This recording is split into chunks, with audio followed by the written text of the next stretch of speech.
Assalamualaikum. Hi guys. Nama saya Muhammad Azli Rizal Rais dan nombor matrik CB250270.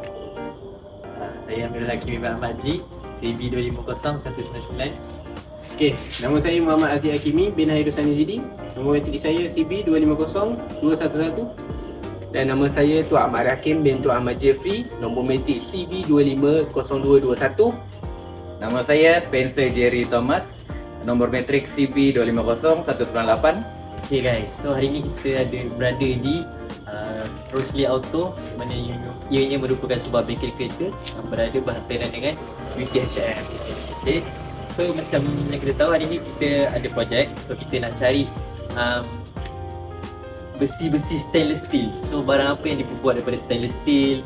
So kat sini kat bengkel ni kita nak carilah besi-besi stainless steel tu. Dan kita dah jumpa beberapa barang yang dibuat stainless steel, contohnya seperti ini. Apa ini saya pun tak tahu, tapi ini stainless steel lah. Ini pun stainless steel, rod, tak ada rod. So stainless steel ni boleh buat macam-macam lah. Contohnya satu contoh dia pagar rumah. Kenapa kita buat pagar rumah menggunakan stainless steel? Sebab stainless steel ni dia bahan yang susah untuk berkarat. Dan kita dia tahan karat lah. Jadi dia susah untuk jangka masa yang sangat panjang. Dan dia pun ringan, tak berat. Okay, next. Apa? Exhaust lah, kita tunjuk exhaust lah. Exhaust ni barang lain macam lah. Malam ni kita guna. Ni pun antara salah satu material stainless steel juga. Kalau kita tengok sini, dekat muffler exhaust ni, susah kita nak tengok muffler exhaust ni berkarat sebenarnya.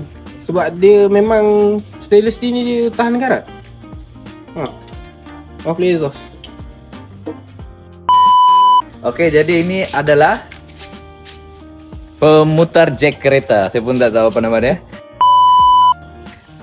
Kenapa macam kawan-kawan saya cakap tadi, kenapa stainless steel ni tahan karat? Sebab dia mengandungi kronium.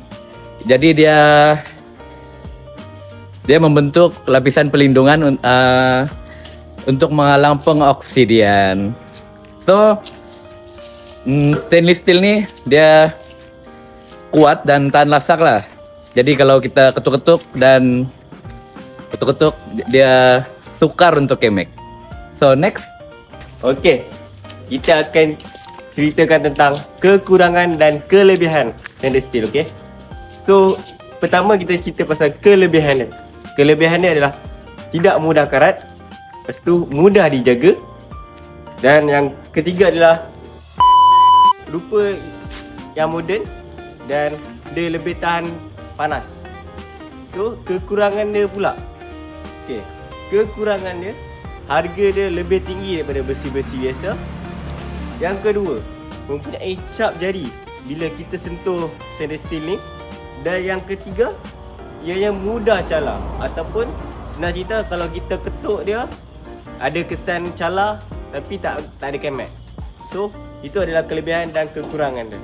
So, kita pergi kepada next, iaitu saya serah pada Arif. Dengan saya akan membuat perbandingan ya.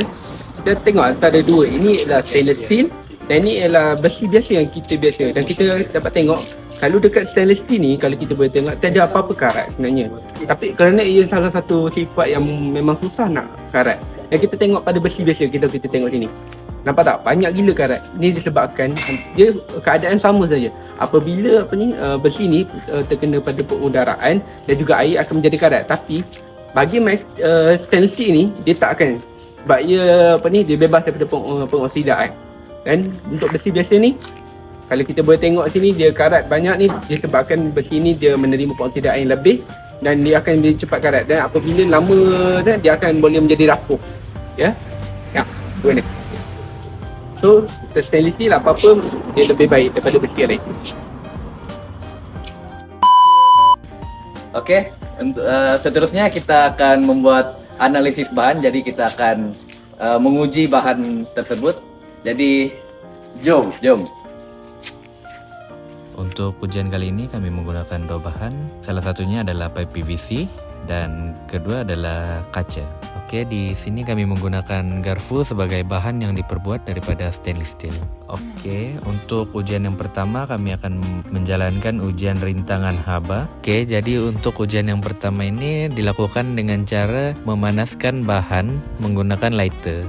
Jadi di sini kita dapat lihat pipe PVC menjadi kehitaman dan mulai lembut karena tahap ketahanan bahan tersebut adalah rendah terhadap api.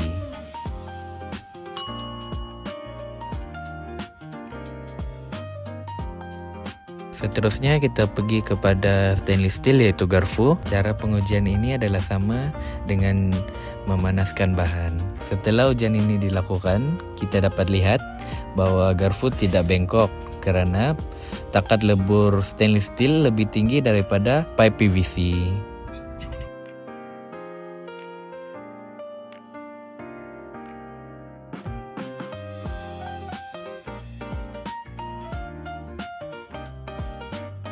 Seterusnya, kita akan melakukan ujian ketahanan dengan cara mengetuk bahan tersebut. Okey, untuk bahan pertama yang akan diketuk ialah kaca. Seperti yang kita dapat lihat, ketahanan kaca adalah rendah dan mudah pecah apabila ia menerima satu ketukan.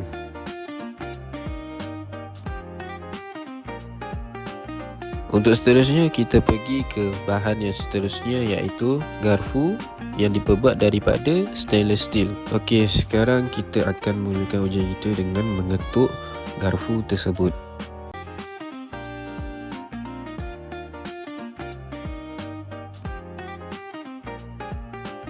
Di sini kita dapat lihat ia tidak memberikan kesan apa-apa pun kepada garpu apabila ia diketuk. Garpu tersebut tetap dalam rupa bentuknya yang asal.